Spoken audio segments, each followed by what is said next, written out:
Chatunga otuka passion Java ne zanupf party. Hi guys, welcome to our channel.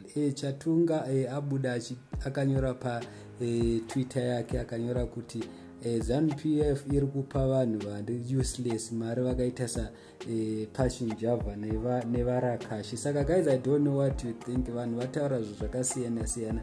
Vamwe vadedzera kuti vemufana yengwana baba vako ndozvavaita vaitambisa mari vachipa vanhu vari useless.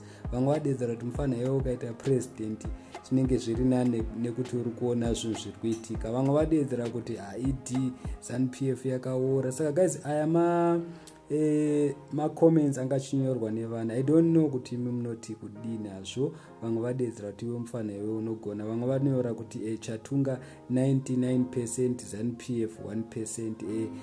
Papa ine mixed reactions guys, because varipo vamwe vangu vari vezanu, vamwe vaidedzera kuti iwe mufana iwe wakufarisa, iwe wakutambira kunzvimbo dzisiri idzo.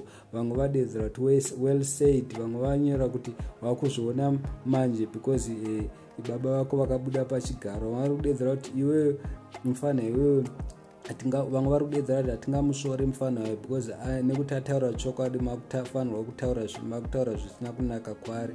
Saka guys, I don't know what you think, but nyaya iripo ndeyekuti mufana ataura zvichokwadi ende ataura zvadzimba vamwe mumwoyo. Saka ndangoti ndikupakurire guys, kudya kunonaka. Ndo nyaya iripo, ndo zviri kuitika paTwitter pane vasingazivi. Ndo mamiriro akaita nyaya guys. Paita kutukana kwakasiyana siyana. Handizivi kuti munoti kudi. So please don't forget to subscribe to our channel. Thank you. Ciao.